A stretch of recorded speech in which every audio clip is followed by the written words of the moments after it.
அனைவருக்கும் வணக்கம். இந்த வியூ ரொம்ப நல்லா இருந்துச்சு. சரி அதான் எடுப்போமேன்னு எடுத்துகிட்ருக்கேன். இன்றைக்கி நான் ரொம்ப நல்ல நாள் தான். ஆனாலும் ஒரு சோகமான ஒரு சம்பவம் நடந்துச்சு. அது என்னங்கிறத நம்ம உள்ளே போய் நம்ம பார்க்கலாம். ஸோ இன்றைக்கி நாள் நல்லா போச்சு. இன்றைக்கி இந்த வீடியோ கண்டிப்பாக ஒர்த்தான ஒரு வீடியோவாக இருக்கும். ஸோ மறக்காமல் மிஸ் பண்ணிடாதீங்க. ஃபுல்லாக பாருங்கள். நிறைய புதுமையான விஷயங்கள் நான் ட்ரை பண்ணேன். இன்றைக்கி நடந்ததுக்கு அது ஓகே ஆகிருக்கு. அப்கமிங்கில் அது ஓகே ஆகுமா அப்படிங்கிறது எனக்கு தெரியல. ஸோ வாங்க வீடியோக்குள்ளே போய்ட்டு இன்றைக்கி என்னென்ன நடந்திருக்குங்கிறத குயிக்காக பார்க்கலாம்.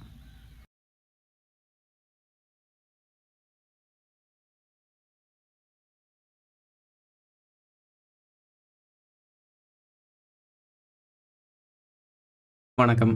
நான் ஹவர் கண்டில் ஹரிராம் பேசுகிறேன். ஏற்கனவே வணக்கம் சொல்லியாச்சு. ஸோ இன்றைக்கி ஒரு நல்ல செய்தி இருக்குது, ஒரு கெட்ட செய்தி இருக்குது. நம்ம முதல்ல எந்த செய்தி பார்க்கலான்னு சொல்கிறதுன்னு எனக்கே தெரியல. ஃபஸ்ட்டு ஒரு இன்ட்ரோ மட்டும் நான் கொடுத்துட்றேன். இன்றைக்கி இந்த வீடியோவில் என்னென்ன பார்க்க போகிறோம் அப்படின்னா, எனக்கு ரொம்ப நாளாக இந்த ஃபஸ்ட் ஹவரில் ட்ரேட் பண்ணணும் அப்படின்னு சொல்லிட்டு ஒரு ஆசை இருந்துச்சு. ஸோ அதனால் அது பண்ணுறதுக்கு அந்த ஃபஸ்ட் ஹவரில் சப்போஸ் ஒரு 50 ஸ்டாக் வந்தால் நம்மளால் மேனுவலாக என்ட்ரி போட முடியாது. அந்த டைம் மார்க்கெட் அக்ரெசிவ் மூவில் இருக்கும். ஸோ அதனால் ப்ரீவியஸ் ஏம் ஆர்டர் போட்டு நிறைய ட்ரை பண்ணி பார்த்தேன். அது நிறைய ஃபெயிலியர்ஸ் தான் வந்துச்சு. இப்போ ரொம்ப ரீசெண்டாக அப்டேட் பண்ணி சில விஷயங்கள் பண்ணிகிட்டு இருக்கேன். இன்றைக்கி நிலவரத்துக்கு இது சக்ஸஸ் ஆகிருக்கு. லாங் ரனில் இது நல்லா வருமா அப்படிங்கிறது எனக்கு தெரியல. பட் இன்றைக்கி நான் பண்ண விஷயத்தை நான் காட்டுறேன். அது ஒன்று ஓகேங்களா. அது போக இன்றைக்கி மொத்தம் நான் 70 ட்ரேட் ஓகேங்களா. ஸோ 70 இதில் நான் ட்ரேட் பண்ணியிருக்கேன். அது என்னென்ன ஸ்டாக்னு ஒவ்வொன்றா லேட்டாக பார்க்கலாம்.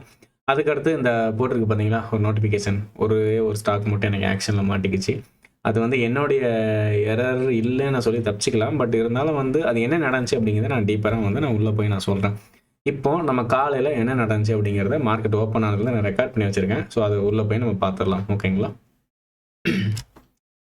மார்க்கெட் பார்த்தீங்கன்னா தொடர்ந்து லீவு மேலே லீவாக விட்டு தள்ளிக்கிட்டு இருக்காங்க. இந்த வாரம் 3 நாள் லீவு, அடுத்த வாரம் 3 நாள் லீவு, இடையில 3 நாள் தான் மார்க்கெட்டு, போன வாரமும் 1 நாள் ஹாலிடே. எரிச்சல் ஆகுது. ஒரு வகையில் இது நல்லதுன்னு எடுத்துக்கலாம். ஏன்னா அமெரிக்கன் மார்க்கெட் நமக்கு பார்த்தீங்கன்னா கம்ப்ளீட்டாக ஹெவி வொலட்டைலாக இருக்குது. நம்ம ட்ரம்ப் வேறு என்னாச்சு சும்மா இல்லாமல் ஏதாவது பண்ணிக்கிட்டே இருக்காரு.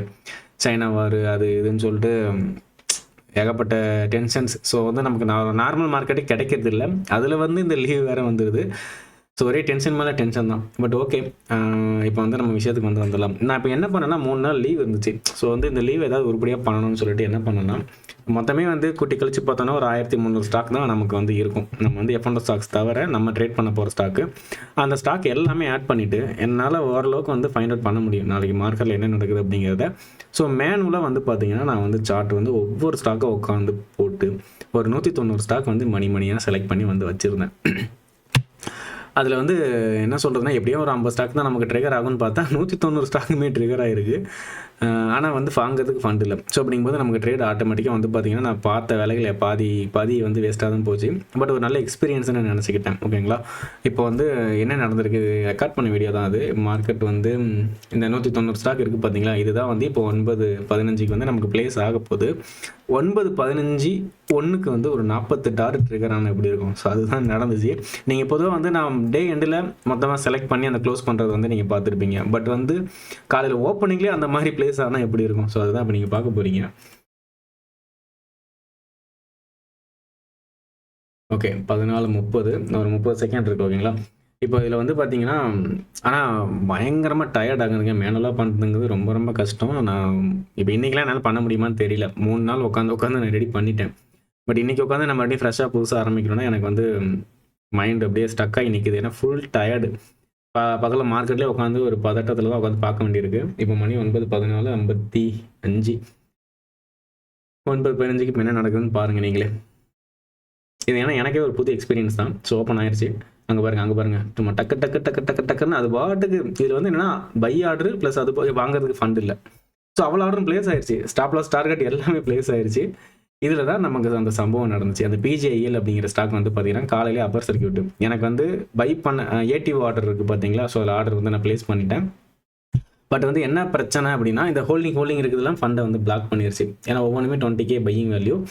இது எல்லாமே பார்த்தீங்கன்னா நமக்கு ஃபண்டை பிளாக் பண்ணிச்சு. ஸோ அதை எடுத்து விட்ட பிறகு கொஞ்சம் நேரம் எனக்கு ஆர்டர் பிளேஸ் ஆச்சு.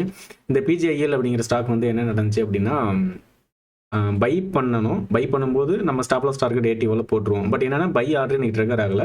அதுக்கு பதில் டார்கெட் செல் ஆர்டர் போட்டுருவோம் பார்த்தீங்களா, அது ட்ரிகர் ஆகி அப்பர் சர்க்கிளில் போய் லாக் ஆயிடுச்சு. இதுதான் எனக்கு காலையில் அந்த PGIL நடந்தது. இன்னைக்கு ஃபுல் டே அது ரொம்ப எனக்கு ஒரு மன உளைச்சலை தான் கொடுத்துச்சு நான் சொல்லணும். ஏன்னா நானா ஒரு மிஸ்டேக் பண்ணியிருந்தா கூட நான் அக்செப்ட் பண்ணிப்பேன். அது வந்து ஒரு எரர். ஸோ அது மேபி வந்து ரிஜெக்ட் ஆயிருக்கலாம். பட் இருந்தாலும் அத நான் தான் பண்ணேன். நான் தான் ஒத்துக்கணும், ஏத்து ஆகணும்.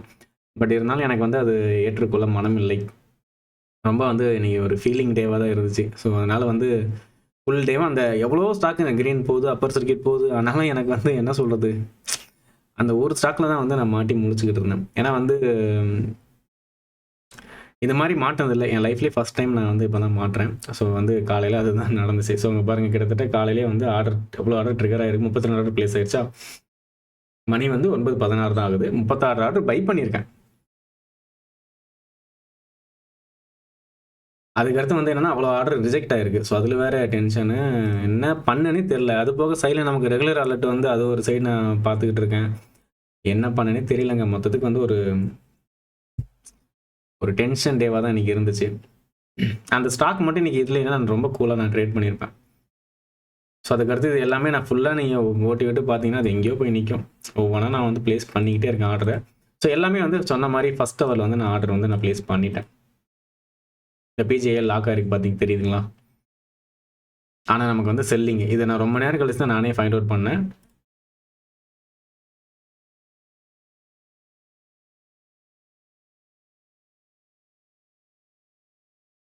நாற்பத்தெட்டு ஆர்டர் அவ்வளோதான். மணி எத்தனை? 9:48.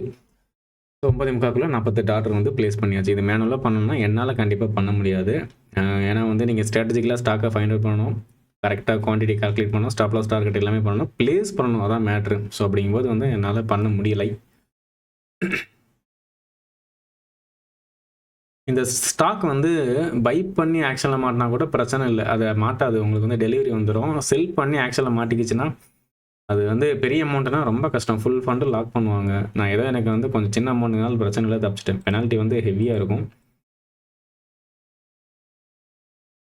ஸோ இங்க பாருங்க ஃபுல்லா அந்த ஸ்டாக்க தான் வச்சுட்டு உட்காந்துருக்கேன். ஸோ இதுதான் வந்து காலையில நடந்தது. இப்ப அதுக்கடுத்து என்ன பண்ணலாம்னா, நம்ம டைரக்ட்டா வந்து ஈவினிங் என்ன நடந்துச்சு அப்படின்னு வந்து பார்த்துடலாம். ஓகேங்க. இப்போ வந்து என்ன பண்றேன்னா, ஈவினிங் வந்து ஒவ்வொரு ஸ்டாக்கா உட்காந்து நான் ஸ்டாப் லாஸ் வந்து நான் மூவ் பண்ண போறேன். எல்லா ஸ்டாக்குமே வந்து நான் ஆட் பண்ணிக்கிட்டு இருக்கேன். மொத்தம் ஈவினிங் வந்து 68 ட்ரேட் ஆயிருச்சு. ஸோ அடுத்த ஆர்டர் வந்து அலர்ட் வந்து ட்ரிகர் ஆகிட்டு இருக்கு. வாங்குறதுக்கு ஃபண்ட் இல்ல. ஸோ இருக்கிறதுல மிஞ்சி போனா 50 ஸ்டாக் இல்ல 60 ஸ்டாக் வாங்கலாமா? நான் 200 ஸ்டாக்குக்கு ஆர்டர் போட்டு வச்சிருக்கேன். மார்க்கெட் இன்னைக்கு கேப் அப்ங்கிறது நல்லாவே தெரியும். பட் இருந்தாலும் எல்லாமே இவ்வளோ பிளேஸ் ஆகும் அப்படின்னு நான் எக்ஸ்பெக்ட் பண்ணவே இல்ல. ஒரு 40 ஆர்டர், ஒரு 50 ஆர்டர் ஓகே. 190 ஆர்டரும் பிளேஸ் ஆகும்னு நான் சத்தியமா எக்ஸ்பெக்ட் பண்ணல. அதுக்கேத்த மாரி பிரிப்பேர் ஆகணும்.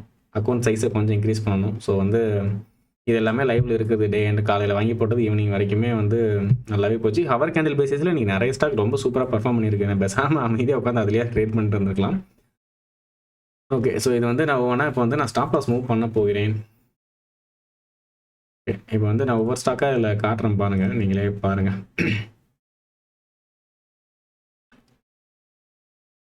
இவ்வளோ ஸ்டாக் வந்து எக்ஸிட் பண்ணியிருக்கேன். நீ ஸ்டாப் லாஸ் ஹிட் அப்படிங்கிறது ரொம்ப ரொம்ப கம்மியா இருந்துச்சு. எனக்கு அது ரொம்ப ஒரு சந்தோஷமா இருந்துச்சு. அதாவது ஸ்டாப் லாஸ் ஹிட் மீன்ஸ் வந்து ஒரு ஃபுல் ஸ்டாப் லாஸ் ஒரு 2% ஸ்டாப் லாஸ் ஹிட் அப்படிங்கிறது வந்து எனக்கு இல்லவே இல்ல. ம். இன்னொன்னு இந்த யூடியூப்க்கு வீடியோ ரெக்கார்ட் பண்ணி போடணும் அப்படின்னா, அதுவுமே வந்து கொஞ்சம் முன்ன மாரி இல்ல. ஒரு கொஞ்சம் சோம்பேறித்தனமா இருக்கு.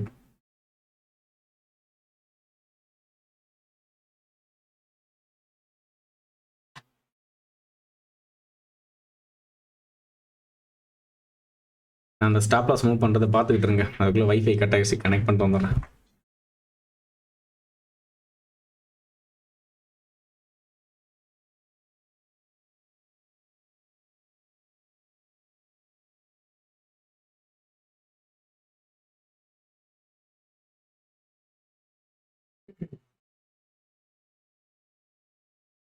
நம்ம ஊர்ல ஃபைபர் சர்வீஸ்லாம் வந்து இப்ப தான் வந்துச்சு. அந்த அளவுக்கு வந்து ஒண்ணும் பெர்ஃபார்மன்ஸ் இல்ல. ஸோ அதனால தான் மொபைல் இன்டர்நெட் தான் நான் யூஸ் பண்ணிட்டு இருக்கேன். சென்னையில இருக்கும்போது இந்த இன்டர்நெட் பிரச்சனையே இல்ல. ஸோ ஒவ்வொரு ஸ்டாக்கா வந்து ஸ்டாப் லாஸ் வந்து மூவ் பண்ணிட்டு இருக்கேன் பார்த்தீங்களா? ஏதாவது ஒண்ணு புதுமையா பண்ணிற மாட்டோமா? புதுசா பண்ணணும். எனக்கு வந்து அந்த எமோஷன் இல்லாம ட்ரேட் பண்ணணும். அதுதான் எக்ஸிகியூஷன்ங்கிறது முன்னாடியே பண்ணிட்டா ரொம்பவே நல்லாருக்கும். அப்படின்னு சொல்லிட்டு ஒரு சின்ன ஒரு ட்ரை தான். இத வீடியோவா போட வேண்டாம்னு நெனச்சேன். பட் இருந்தாலும் சொல்லுவோம். இதனால ஒரு 4 பேர் பயனடைந்தால் சந்தோஷம் தானே! உங்களுக்கு மேபி ஏதாவது ஸ்பார்க் வந்து ஒரு ஐடியா கிரியேட் ஆகலாம். ஏன்னா சேனலோட பர்ப்பஸே வந்து ட்ரேடிங் ஐடியாஸ வந்து ஷேர் பண்றது அப்படிங்கிறது தான். சும்மா வந்து எத்தன நாள் தான் நாலேட்ஜ ஷேர் பண்ணிட்டு இருக்கிறது.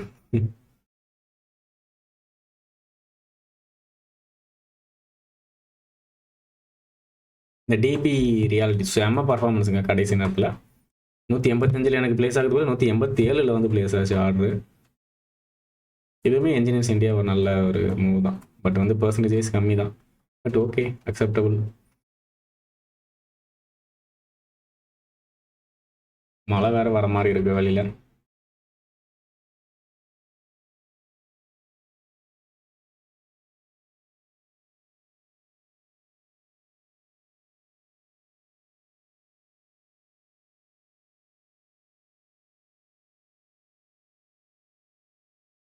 இப்படி ஒவ்வொரு ஸ்டாக்காக வந்து ஸ்டாப் லாஸ் வந்து மூவ் பண்ணிட்டேன்.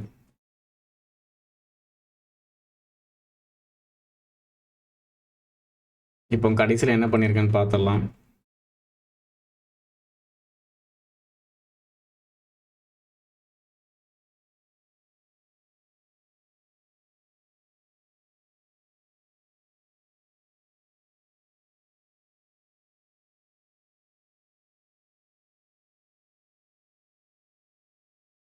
ஓகே, எக்ஸிட் பண்ணுற டைம் வந்து வந்துருச்சு.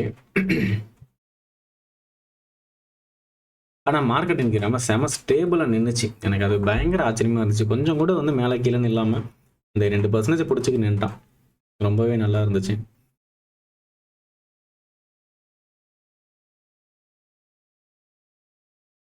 ஸோ அத்தனை ஆர்டரையும் வந்து கேன்சல் பண்ண போகிறேன். கேன்சல் பண்ணியாச்சு.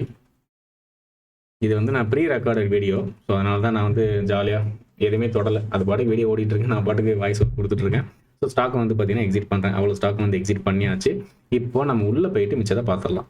இந்த பெனால்ட்டியில் இது மாட்டிக்கிச்சு பார்த்தீங்களா? ஸோ அதையும் வந்து இது பண்ணிட்டு கடைசியில் இன்னைக்கு ஓவரால் வந்து பார்த்தீங்கன்னா 1882 வந்து நமக்கு ப்ரோக்கரேஜ் டேக்ஸ் போயிருக்கு. ஸோ இந்த பிஜிஐஎல் அப்படிங்கிற ஸ்டாக் வந்து நம்ம ஆக்ஷனில் வந்து மாட்டிக்கிச்சு. ஸோ கரெக்டாக எங்கே நிற்கிது நினைக்கிது பார்த்தீங்களா? இதை வந்து என்னால் எக்ஸிட் பண்ண முடியல. இந்த மாதிரி நீங்கள் போய் மாட்டிக்காதீங்க.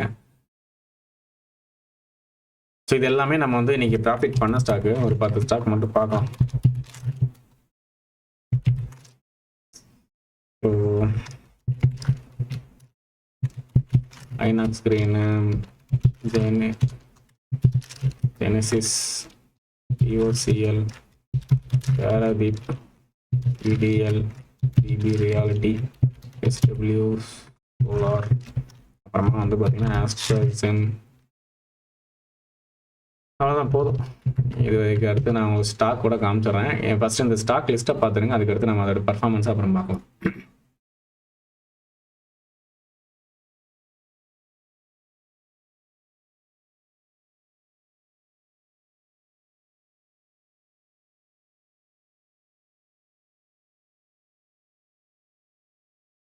ஸோ இதில் வந்து மேக்ஸிமம் நமக்கு வந்து க்ரீனாக தான் இருக்கும். இதுக்கு மார்க்கெட்டும் ஒரு காரணம், ட்ரேடிங் டிசிப்ளினும் ஒரு காரணம். இதை பற்றி நான் கோர்ஸில் வந்து நான் நிறைய விஷயங்கள் நான் சொல்லியிருக்கேன். ஸோ வேணும்னு நினச்சிங்கன்னா லிங்க் கீழே இருக்குது, மறக்காமல் செக் பண்ணி பாருங்கள். கண்டிப்பாக வந்து யூஸ்ஃபுல்லாக இருக்கும். 20% டிஸ்கவுண்ட் கோடும் கீழே கொடுத்துருக்கேன். ஸோ அதையும் யூஸ் பண்ணி பாருங்கள்.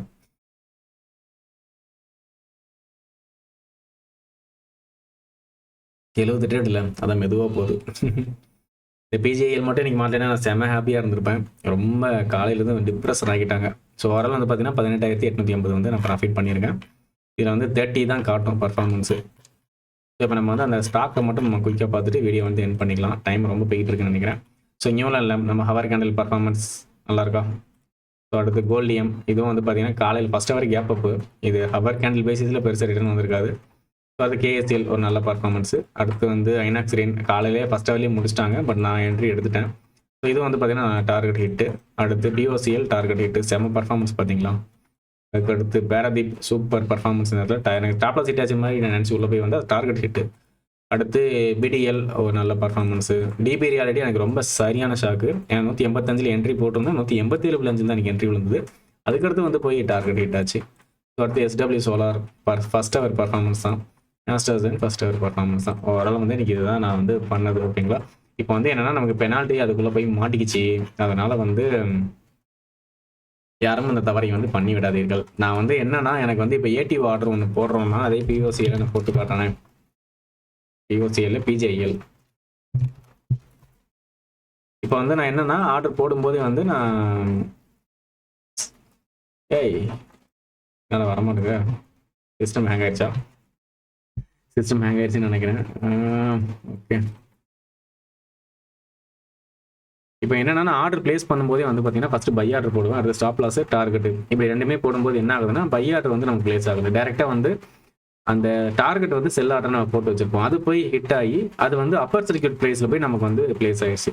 இப்போ இது வந்து 2 நாள் என்ன மூவ்மெண்ட் ஃபிளக்சுவேஷன் ஆக போகுதுங்கிறது எனக்கு தெரியல. அந்த லாஸையும் நான் தான் ஏற்றுக்கணும். அது போக பெனால்ட்டி போடுவாங்க. ஸோ எல்லாமே இருக்குது, டேக்ஸும் இருக்குது. அதெல்லாம் சேர்ந்து தான் எனக்கு வரும். இதையும் நான் வந்து தொடர்ந்து நான் அப்டேட் பண்ணுறேன். ஸோ இதே மைண்டில் வச்சுக்கோங்க ஓகேங்களா. ஸோ இந்த மாதிரி தவறுகள் நீங்கள் எதுவும் பண்ணிட வேண்டாம். இது வந்து ஒரு சின்ன ஒரு எரர் தான். இதை வந்து நான் வேணும்னு பண்ணலை, தெரியாமல் நடந்துச்சுன்னு சொல்ல முடியாது. இப்படி ஒன்று இருக்குங்கிறத நான் புரிஞ்சுக்கிட்டேன். ஸோ இனிமேல் இந்த மாதிரி பண்ண மாட்டேன் ஓகேங்களா. ஸோ அதனால் இந்த வீடியோ வந்து கண்டிப்பாக உங்களுக்கு நிறைய யூஸ்ஃபுல் இன்ஃபர்மேஷன் இருக்கும்னு நினைக்கிறேன். ஸோ வேறு எதுவும் தெரிஞ்சுக்கணும்னு நினச்சிங்கன்னா கீழே லிங்க் இருக்குது, மறக்காமல் செக் பண்ணி பாருங்கள். மீண்டும் இன்னொரு நல்ல வீடியோவில் சந்திப்போம். நன்றி, வணக்கம்.